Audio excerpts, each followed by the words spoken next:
NEET எக்ஸாமில் கேட்கக்கூடிய ஒரு இம்பார்ட்டன்ட் கொஸ்டினை பற்றி டிஸ்கஸ் பண்ண போகிறோம். An alkene on ozonolysis followed by the reduction with the sodium borohydride gives only ethanol as a product.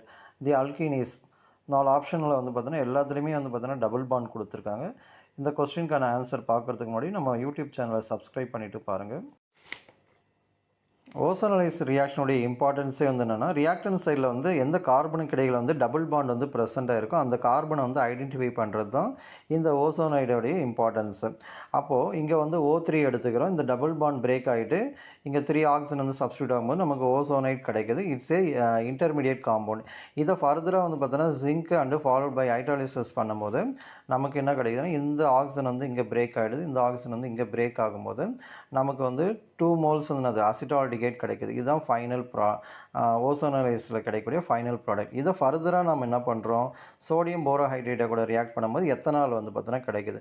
அப்போது நமக்கு ஸ்டார்டிங் வந்து பார்த்திங்கன்னா சப்ஸ்டன்ஸ் வந்து என்ன எடுத்துக்கலாம், 2 பியூட்டின் வந்து பார்த்தீங்கன்னா எடுத்துக்கும் போது நமக்கு ஆல்கஹால் வந்து கிடைக்கும். அப்போ இதில் வந்து ஒரு ஷார்ட் ட்ரிக்ஸ் வந்து இருக்குது. ஸோ காமனாக வந்து அல்கீனை வந்து பார்த்தோன்னா ஓசோனலைசிஸ் பண்ணும்போது நமக்கு வந்து ஆல்டிகைட் இல்லைனா கீட்டோன் கிடைக்கும். ஆல்டிகைடாக கீட்டோன்ன்றது எதை வச்சு நம்ம ஐடென்டிஃபை பண்ணோம், நம்ம சிம்பிளாக இப்படி ஞாபகம் வச்சு எந்த கார்பனுக்கு இடையில் வந்து டபுள் பாண்ட் இருக்கோ அந்த இடத்துல வந்து பார்த்தோன்னா இப்படி பிரேக் பண்ணிவிட்டு இந்த சைடு ஒரு ஆக்சிஜன், இந்த சைடு ஒரு ஆக்சிஜன்.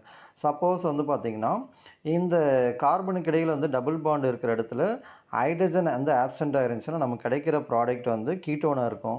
ஹைட்ரஜன் வந்து ப்ரெசென்ட்டாக இருந்துச்சுன்னா நமக்கு கிடைக்கிற ப்ராடக்ட் வந்து ஆல்டிகைடாக தான் இருக்கும். இதுதான் அந்த கொஸ்டினுடைய short tricks. Option B is a correct answer. இதுபோல் மோர் நம்பர் ஆஃப் கொஸ்டின்ஸ் வேணுன்னா நம்ம யூடியூப் சேனலை சப்ஸ்கிரைப் பண்ணிவிட்டு பாருங்கள். இன்ஸ்டாகிராம் பேஜை ஃபாலோ பண்ணிவிட்டு பாருங்கள். தேங்க்யூ.